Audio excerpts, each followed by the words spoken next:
Welcome back to Murder Entertainment Inc. In this episode, we're going to be comparing and contrasting Devil in the White City with In Cold Blood. Devil in the White City is set in a big city in Chicago, where people can easily just disappear with no questions asked. And it's set during the World's Fair, where people are coming and going.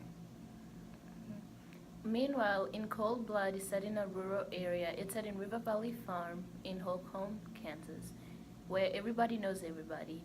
They leave their doors open, the windows open. It's just a safe place. It's a small town. There's not much really going on, and it's in the countryside, so they do a whole bunch of agriculture things there. Compared to Chicago, where it's just a whole bunch of things going on. It's a big city, so big cities are known to have a lot of crime going on. And in Cold Blood, it's basically a story of Dick and Perry versus the Clatters. Dick and Perry are the murderers, and the Clatters is his family, and they're basically living the American dream. They are the epitome of a family living the American dream. And Dick and Perry, they overhear that their father, Herb, has plenty of money, and when they go to kill him, they find out that the cash is not there. Not that he's not rich, but they just don't find the cash, but they still decide to kill them. In the Devil in White City, the main contrast is between Holmes and Burnham and Root. Burnham and Root are the two chief architects of the Chicago's World's Fair. While they use their skills and motivations to improve Chicago, Holmes uses his skills and motivations to con people and to murder people. And he murders them not for any motive, but because he's a psychopath and he just has a thirst for blood. Meanwhile, in Cold Blood, they're motivated by their want to take a shortcut. They don't want to take the route that they're meant to take.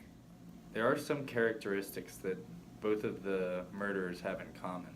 For example, fraud. While Holmes uses insurance fraud to get money, Dick and Perry use bad checks and they pawn off stuff that they take in order to get money. Yeah, and they use that money so that they can go on vacation after they murder the Clatter family. And that just shows that they don't have a lot of emotion after killing the families. They just don't care as much, which is just sad. It just shows how psychopathic they are. Another thing they have in common is they both think they're smart enough to get away with their crimes. While Holmes always thinks that he's 2 steps ahead of the detectives in the police department, Dick and Perry don't even think they need to wear masks because they don't think there's any way that they could possibly get caught. Both of these authors use these settings and characters to portray different themes in their books. And actually, Larson uses Capote's In Cold Blood as a reference to write his book, Devil in the White City, which is the reason that we see recurring themes such as the portrayal of the murderers as monsters. Holmes says that he has a thirst for blood and just kills for absolutely no reason and feels no emotion afterwards and skins the bodies and sells off their skeletons for money. And as I mentioned before, Dick and Perry, the murderers in Cold Blood, they go to Mexico City where they decide to sell their car in order to get more funds for their trip. So it just doesn't get to them that they've murdered an entire family.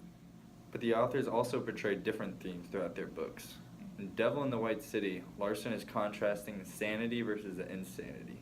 And in Cold Blood, Capote compares dreams filled versus dreams achieved with the murder of the Clatter family, which seems to be the result of Dick and Perry's inability to achieve the American dream. We see that the Clatters, they're living out their dream. They're just very successful. But they were shot down by Dick and Perry, so the American dream was cut. They can't continue living it. And Perry, his crippledness and memories of a difficult childhood, that holds him back from achieving his dreams, which is why he turns towards a life of crime, which is why he just kills that family. And Dick, he's frustrated by the number route that he has to take in order to achieve his dreams, so he decides to take a shortcut, which is to live a life of crime. He doesn't want to work for what he wants. He just wants to get it right there and then. In any case, in both of these books, the authors put their own spin on true events in order to get their message across.